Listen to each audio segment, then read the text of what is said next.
Hello and welcome to the eFresh.com Meat, Poultry and Egg News. Today is the 30th of September. My name is Kim and these are this week's headlines. U.S. beef struggling in Korean market.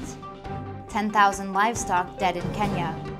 Red meat industry defends its existence. South Korea resumes pork exports to Japan. New mad cow disease study findings. Lotte Mart sold 30% less American beef in August than in December last year, while sales of Australian beef increased. In December, it sold 249 tons of U.S. beef, but just 73 tons in August. On the other hand, it sold 187 tons of Australian beef in August, up from 169 tons in December 2008. According to the National Veterinary Research and Quarantine Service, 16,773 tons of U.S. beef was imported in October last year, a figure equivalent to a 60% share of the import market. Some 10,000 livestock have died in Narok North District of Kenya due to drought, according to Area Livestock Development Officer Christopher Kunter. He said that if it does not rain within the next month, many of the remaining 283,000 animals will die. The District Drought Management Officer, Dr. Joel Langet, told the District Development Committee that his office had received 3.4 million shillings, which would go towards mitigating the effects of drought in Narok North and South districts. Dr. Langet said that each district will get 1.5 million shillings, while 400,000 will go into the fueling of vehicles to ferry water to the worst hit areas. Australia's red meat industry is fighting back against claims that going veggie will save the planet.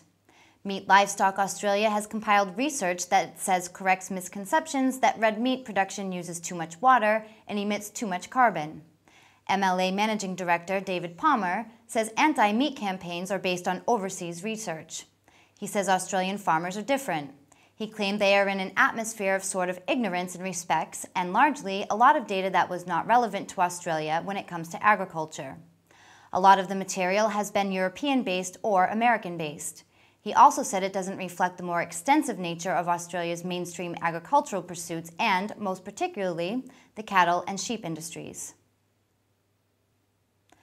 South Korea's Jeju Island has resumed pork exports to Japan for the first time in nearly 5 years. Officials said 21 tons of fresh pork worth 143 million won, about $119,000 US, were loaded onto a 2,500-ton freighter earlier in the day and sent to Tokyo. The pork was processed by the local livestock cooperative and other meat processing companies that met rigorous quality and safety standards. Exports from Jeju were halted in November 2004 after animals at a pig farm tested positive for a banned-hogged cholera vaccine. Investigators report that they examined how consumers and financial markets in the United States reacted to two health warnings about mad cow disease. The first discovery of an infected cow in December 2003, and an Oprah Winfrey show that aired 7 years earlier on the potentially harmful effects of mad cow disease.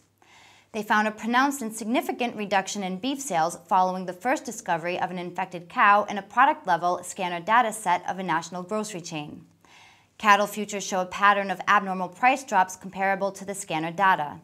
The researchers concluded that the cattle futures showed abnormal price drops after the Oprah Winfrey show, which is more than 50% of the drop following the 2003 discovery of an infected cow.